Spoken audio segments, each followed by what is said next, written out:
कल जो ये आदमी, जो कल की तस्वीर मैं आपको दिखा रहा हूं, ये था वो हुसैन सलामी, जो अपनी तरफ से इजराइल को कल धमकाते हुए कह रहा था कि our forces stand fully ready to counter any threat और any prepare to tackle every possible scenario. कल जो ये व्यक्ति बोल रहा था, आज ये है नहीं। सुबह इसी आदमी को इन्होंने टारगेट कर दिया। ये IRGC का कमांडर इन चीफ था, इसी को इजराइल ने मार दिया था। अरे ये तो वही बात हो गई। आर यू कॉमेडी में? तो 57 इस्लामिक देश वो कुत्ता पाल लेते हैं, बिल्ली पाल लेते हैं, यहाँ तक कि वो सूअर भी पाल लेते हैं, लेकिन उन्होंने कभी भी ये गलतफहमी नहीं पाला कि वो यहूदियों को यानी इजराइल को मात दे सकते हैं। हाँ, कुछ लोग हैं जो दूसरे और तीसरे लोगों के बहकावे में आकर इजराइल से, यहूदियों से पंगा ले लेते हैं, फिर बाद में नेताराम साहू चाचा समतल कर देते हैं उनको।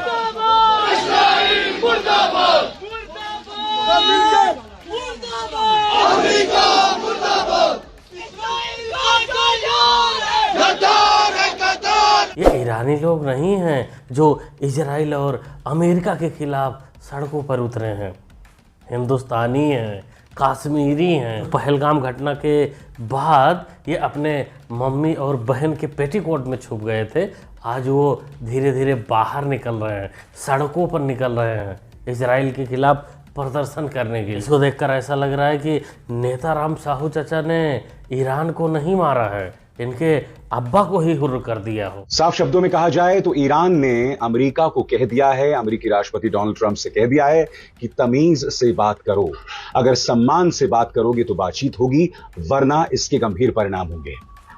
ईरान ने साफ शब्दों में कह दिया है कि अगर अमेरिका तमीज से बात नहीं करेगा, सम्मान से बात नहीं करेगा, तो इस वक्त ईरान के अंदर संयुक्त राष्ट्र के जो परमाणु पर्यवेक्षक हैं, यानी कि उसका जो पूरा न्यूक्लियर प्रोग्राम है, संयुक्त राष्ट्र के जो अधिकारी उस पर निगरानी रख रहे हैं, उन्हें बाहर कर दिया जाए। देखो जी, जट्टों को कितनी सटीक जानकारी होती है अपने मालिक की, भाई दूसरा इतनी सटीक जानकारी कहां से दे पाएगा।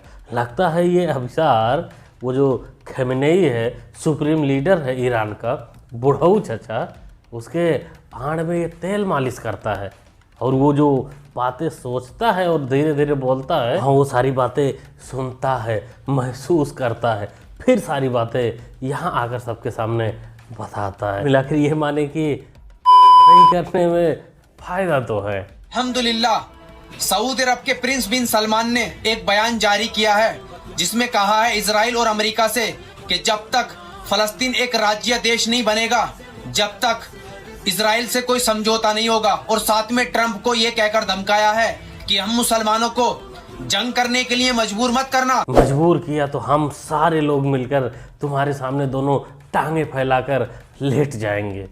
बचवा सलमान हो या ईरान, बिरयानी बना सकते हैं, न्यूक्लियर हथियार नहीं। और ये जो सारा मामला हुआ है ईरान और इजराइल के बीच में, ये सब न्यूक्लियर को लेके हुआ है। Ago, Israel launched Operation Rising Lion, a targeted military operation to roll back the Iranian threat to Israel's very survival.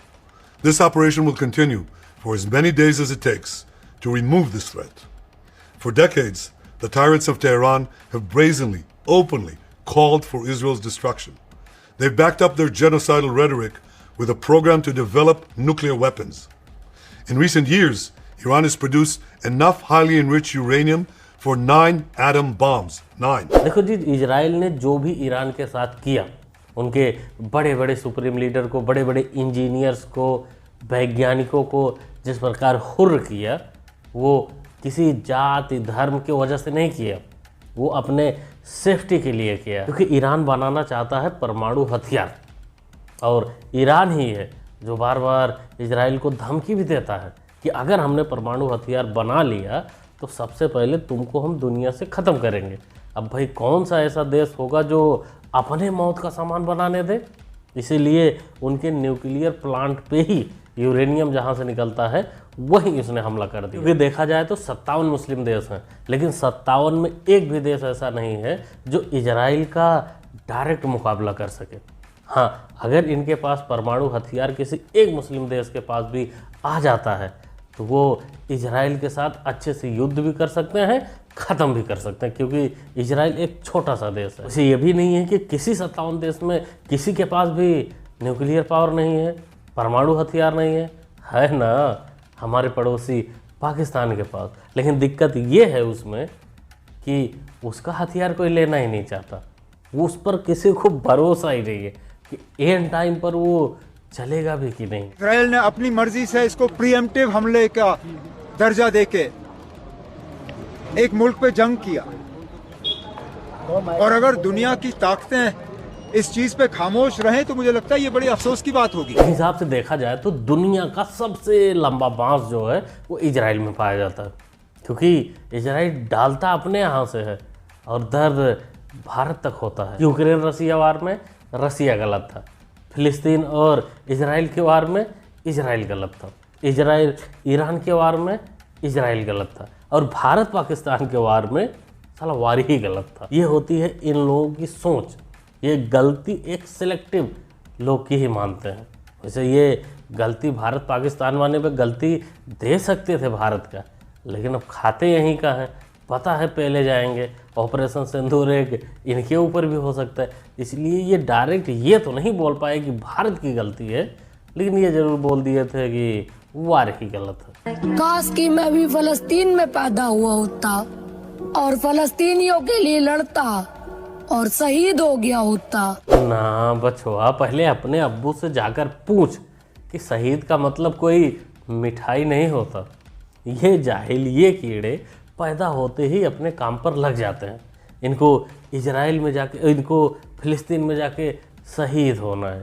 बाप इनका ज़िंदगी भर राम मंदिर के बाहर ठेला लगाने के लिए जद्दोजहद करता है, सोचता है कि वहाँ मंदिर के बाहर पैसे कमाएगा, और ये शहीद होना चाहते फिलिस्तीन में जाकर। सारे अरब मुल्क मिल के भी एक इसराइल की बदमाशी को नहीं रोक सक रहे, और अब देखें वो लिजिटमाइज ही होगी ये बदमाशी। अब दोबारा से कितनी बमबारी हो रही है, जो बेचारे गए थे उन खंडरात में रहने के लिए, फिर ऊपर से बम गिरने शुरू हो गए। तो तमाशा ही देख रहे हैं ना, 1.5 साल हो गया। तो हमारे बड़ों को ये चीजें देखनी चाहिए ना। इजराइल का बांस इंडिया तक ही नहीं, जम्मू कश्मीर तक ही नहीं, पड़ोसी देश पाकिस्तान तक भी जाता है। ये पाकिस्तानी मौलाना बोल रहा है कि फिलिस्तीन में जो हो रहा है, जो बमबारी कर रहा है इजराइल, उस पर पाकिस्तान का कोई सुप्रीम लीडर, बड़े बड़े लीडर बोल क्यों नहीं रहे, कर कुछ क्यों नहीं रहे। तो हम कहेंगे मौलाना करेंगे वो बाद में, पहले उनके बड़े बड़े लीडरानों के पिछवाड़ों को जाके चेक करो कि ऑपरेशन सिंदूर से लाल कैसे हुआ है, वो उसको संभालें कि वो जाके फिलिस्तीनियों को संभालें। बाकी अगला नंबर नेताराम साहू के रडार पर तुम लोग भी हो। The greatest mission that we have is to prevent a militant Islamic regime from meeting up with nuclear weapons, or from nuclear weapons meeting up with a militant Islamic regime. The first is called Iran, the second is called Pakistan. Because if these radical regimes have nuclear weapons, they will not obey the rules that have been obeyed in the last almost 7 decades. पोरकियों, तुम लोग भी उसके radar पे हो। Iran के बाद अगला number शायद तुम्हारा ही होगा, क्योंकि तुम ही लोग हो जो सबसे ज़्यादा कूद रहे हो, क्योंकि 57 मुस्लिम देशों में सिर्फ तुम्हारे ही पास वो परमाणु हथियार है जिससे रोज तुम भारत को धमकी देते हो। और आजकल तो कह रहे हो कि हम दे देंगे ईरान को अपना परमाणु हथियार मारने के लिए, इजराइल को ये करने के लिए, वो करने के लिए। पहलेगा तुमको भी नेताराम साहू।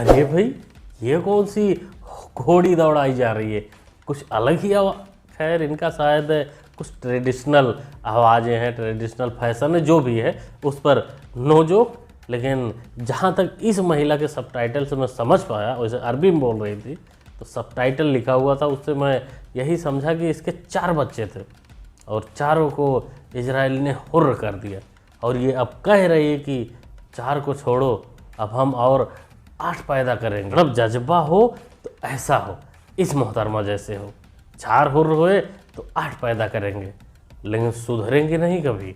जय हिंद, जय भारत, जय इस्राइल। बिल्कुल भाई, जय हिंद जय भारत।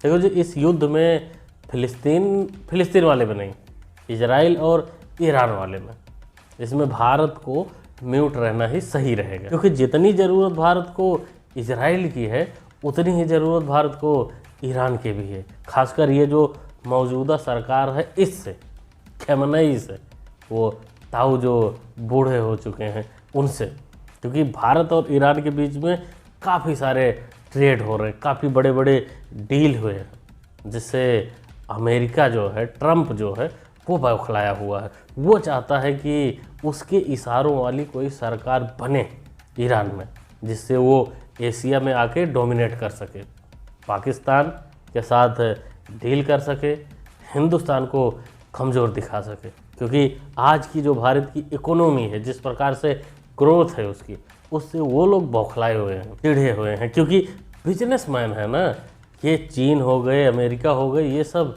बिजनेसमैन है, ये किसी के दोस्त नहीं है, ये सिर्फ अपना बिजनेस करते हैं। क्या सोचते हैं दोस्तों, क्या कहना चाहते हैं इस वीडियो के बारे में? अपना राय कमेंट बॉक्स में ज़रूर दीजिएगा। बाकी मुन्ना भाई को सपोर्ट भी कर सकते हैं चैनल को सब्सक्राइब करके। सब्सक्राइब करना होता है बिल्कुल फ्री ऑफ कॉस्ट। बाकी कुछ इस सिचुएशन की वीडियो, इस वार की वीडियो और जो भी आएंगी ऐसी, भाई यहाँ दिखाने लायक नहीं होती तो उसको मैं टेलीग्राम पर शेयर करता रहता हूँ, साथ में कुछ अलग से इंटरेस्टिंग वीडियो आपको मिलती रहती हैं वहाँ। तो अगर आप चाहें तो इस QR कोड को स्कैन कर लीजिए, या फिर लिंक मिल जाएगा आपको डिस्क्रिप्शन में टेलीग्राम को, वहाँ जाकर ज्वाइन करके वहाँ भी मज़े ले सकते हैं। मिलते हैं अगले वीडियो। Thanks for watching.